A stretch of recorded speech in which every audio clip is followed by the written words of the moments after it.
And the U.S. isn't just dropping bombs. Our special forces are involved as well. Today we saw this new photo. Iranian-made missiles on a boat headed for the Houthi fighters in Yemen. It was seized by a team of Navy SEALs during a risky nighttime operation in the Gulf of Aden last Thursday. It did not go smoothly. 2 of the SEALs are missing in action as we speak. The Pentagon says one of the SEALs fell into the ocean while trying to board the boat. Another SEAL, following protocol, jumped in the water after him to help. Tonight, a search and rescue is underway for those men, continuing in part because the waters there are warm and the Pentagon believes the SEALs could still be alive. So, what is it like to go on a mission like this? And how could those SEALs survive in that water? Former recon Marine Rudy Reyes joins me now to discuss. You might recognize him from his hit reality show, Special Forces World's Toughest Test. Great to have you here, Rudy. Details of this massive search and rescue operation are just now coming out because the military wanted to let the families of the SEALs know what happened first. Why does the military believe the SEALs are still alive, do you think? Well, Elizabeth, the special operations community has the best training and the best assets to support that training. Also because of the temperature in the water. And we imagine these SEALs with their proper equipment. They always check and test their equipment for neutral buoyancy and for buoyancy compensators in case they do go overboard. If they've got water, as long as they have water in these temperatures in the ocean, they can make it. And they are the best swimmers, the best survival swimmers in the world. The mission happened in very rough water. There were 8 feet swells. These kinds of missions, stopping and boarding suspicious or adversarial ships, are among the most difficult and dangerous missions to conduct. Explain why. Well, first and foremost, you've got a moving boat. And then your target is a moving boat. You have moving seas.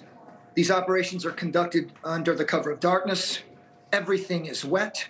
We have no idea how long the transit was on these tactical crafts that the SEAL team that were aboard in movement to their target vehicle. They could be out there for hours. And then when they get to the target vehicle, then the caving ladders are deployed.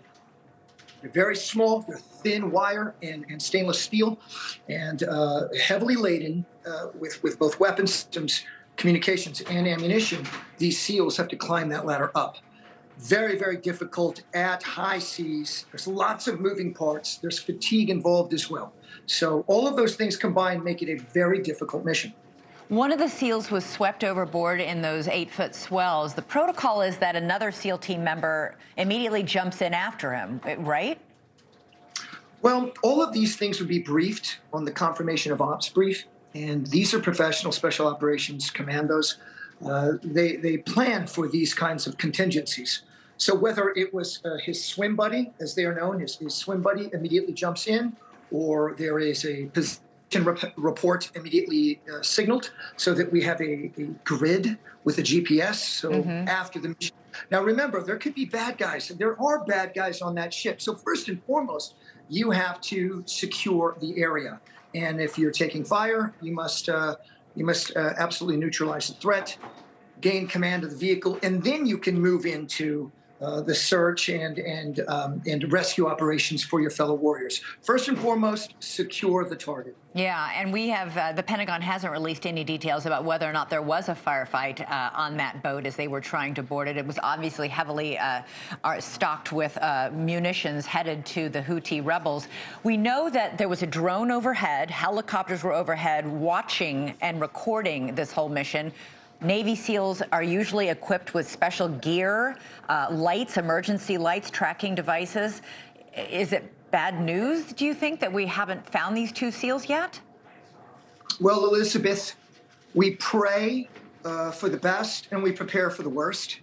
However, these men are extremely competent in maritime operations. They've rehearsed and trained for this thousands of times. It's a very, very tight unit. With their equipment, with their Vipper lights, they are strobes, infrared strobes. They also have chem lights. They have communications. They have radios. Not to mention the helicopters and the support boats.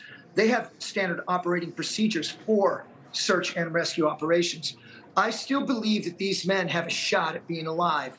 And with the grit and the determination of the American fighting man, I have to believe that. Thanks so much for watching. Go to joinnn.com to find NewsNation on your television provider. And don't forget to click the red subscribe button below to get more of NewsNation's fact-driven, unbiased coverage.